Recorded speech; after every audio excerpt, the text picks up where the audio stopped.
Okay guys, so we're gonna understand better the shader editor and what do I use in order to achieve this skin. So when you're in your shader editor tab, um, I use the principal BSDF, which is the standard shader for Blender, and I mainly use about like 5 features, which is the base color, which will be the albedo map. Um, I use roughness. I also like to use alpha, the subsurface, which this subsurface is what makes your skin reflect the light from within. I use the specular and coat. Those are my main ones. And then I also do have a displacement map here, but that one isn't as important. It's only for micro details, and it doesn't really show in most of the renders. Let's go over each one of them now. My base color. In this example, I used texturing XYZ, which they provide skins that are ready to go. In this case, I just plugged them. I just opened them, and they already have amazing skins. But I do have to change and adapt the skin to each person. So I basically just cleaned up the blemishes and gave a little bit of more realistic shading to it. And then what I like to do is, instead of just using my raw texture, which looks very orangey, I like to come with the saturation, um, the hue saturation node, and then I turn my saturation down. But then I also have another albedo map, the same one, just to create an alpha um, layer or mask layer, because that's gonna enable the darker tones to kind of like stay the same saturation. It'll only affect the highlights. So for example, if I didn't use that, it'll just take the color completely out, and that doesn't look realistic either. So when I do that, I have this instead of this.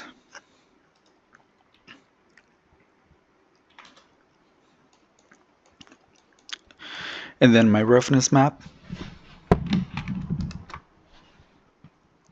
which I essentially use the albedo map um, in a gray, black and white values.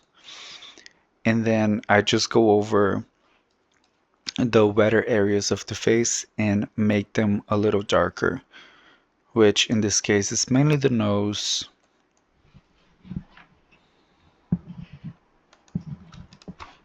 And then, like I said, the opacity map, as you can see, everything, the opacity is 100%, but just here on the caruncle, it has a little bit of a transition. This is without the alpha map, and this is with it.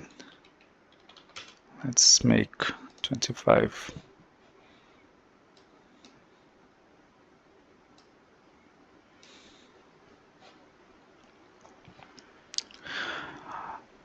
And here on my subsurface, I always like to use the random walk skin, which is stronger than the other ones.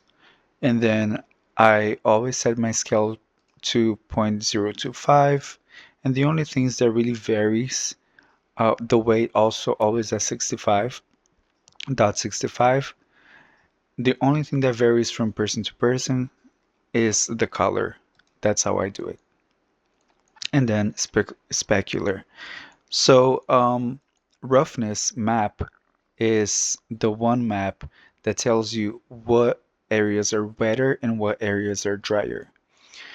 The subsurface, sorry, the specular acts with the roughness map, and it tells you from those areas um, which ones are brighter. So roughness tells where it's wetter, specular tells where it's brighter, and they work together. So my specular looks like this. It respects the pores and the skin texture. So where it's deeper doesn't reflect as much light as what's on the surface, and also respecting the natural um, reflectivity of our faces, which mainly we have this T in the cheeks. So the T, the cheeks, and the eyes are usually what reflects most light.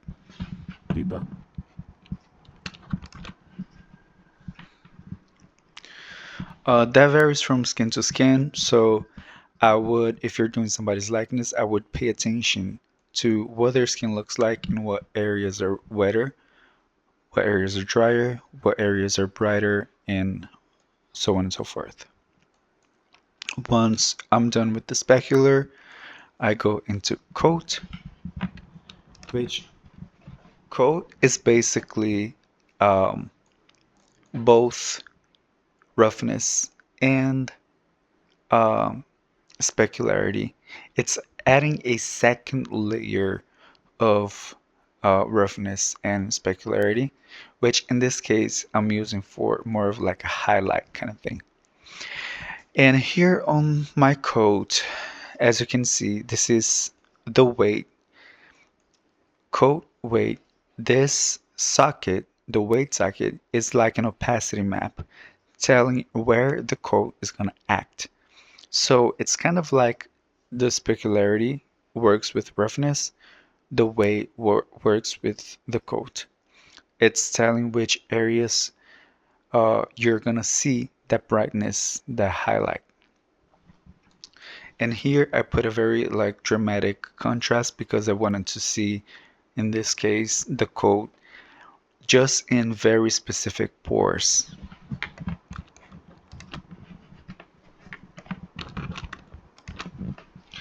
The roughness I pretty much had at very similar to the other roughness map, but this one is a little bit drier, meaning it's closer to a zero point 0.5 value. If I come here, it'll be close to a zero point 0.5 value because it's a mostly gray map. And it looks like this with it, and sorry, and it looks like this without it.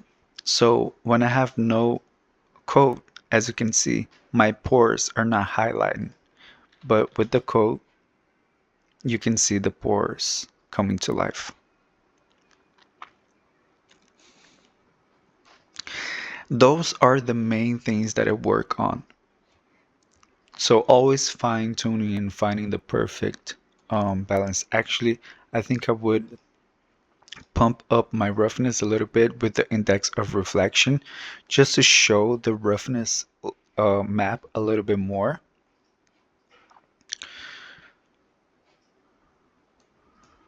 And there you go.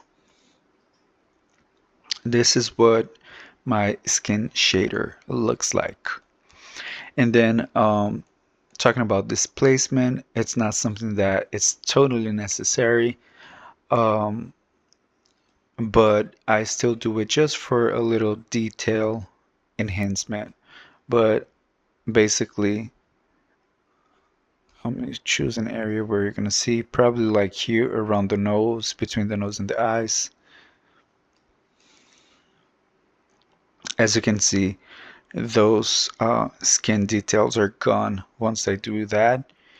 And then when I plug it back on, you can see the more detailed skin. It's a micro detail. And when you're doing really portraits, you're probably not gonna see it. But if you're doing a close-up, of the eye or something that can become interesting, but it's not totally necessary.